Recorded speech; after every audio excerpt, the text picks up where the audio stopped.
کلام مقدس پرانے عہد نامہ میں سے ذکریہ نبی کی کتاب اور اس کا چوتھا باب، شمعدان کی رویا۔ اور وہ فرشتہ جو مجھ سے باتیں کرتا تھا پھر آیا، اور اس نے گویا مجھے نیند سے جگا دیا اور پوچھا تو کیا دیکھتا ہے؟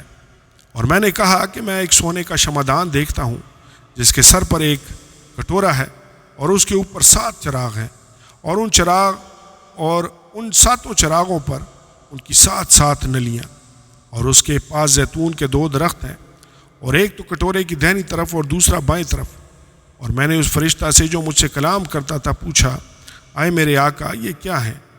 تب اس فرشتہ نے جو مجھ سے کلام کرتا تھا کہا، کیا تو نہیں جانتا یہ کیا ہے؟ زربابل کے ساتھ خدا کا وعدہ۔ میں نے کہا نہیں، آئے میرے آقا۔ تب اس نے مجھے جواب دیا کہ یہ زربابل کے لیے خداوند کا کلام ہے کہ نہ تو زور سے اور نہ توانائی سے بلکہ میری روح سے رب الافواج فرماتا ہے، آئے بڑے پہاڑ تو کیا ہے؟ تو زربابل کے سامنے میدان ہو جائے گا، اور جب وہ چوٹی کا پتھر نکال لائے گا تو لوگ پکاریں گے کہ اس پر فضل ہو، فضل ہو۔ پھر خداوند کا کلام مجھ پر نازل ہوا کہ زربابل کے ہاتھوں نے اس گھر کی نیو ڈالی، اور اسی کے ہاتھ اسے تمام بھی کریں گے۔ اب تو جانے گا رب الافواج نے مجھے تمہارے پاس بھیجا ہے، کیونکہ کون ہے جس نے چھوٹی چیزوں کے دن کی تحقیر کی ہے؟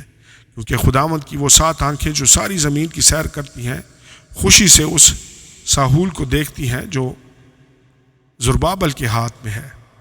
تب میں نے اس سے پوچھا، یہ دونوں زیتون کے درخت جو شمعدان کے دہنے بائیں ہیں کیا ہیں؟ اور میں نے دوبارہ اس سے پوچھا کہ زیتون کی یہ 2 شاخیں کیا ہیں جو سونے کی 2 نلیوں کے متصل ہیں، جن کی راہ سے سنہرا تیل نکلا چلا جاتا ہے؟ اس نے مجھے جواب دیا، کیا تو نہیں جانتا یہ کیا ہے؟ میں نے کہا نہیں اے میرے آقا۔ اس نے کہا، یہ وہ 2 ممسوح ہیں جو رب العالمین کے حضور کھڑے رہتے ہیں۔ آمین اور آمین۔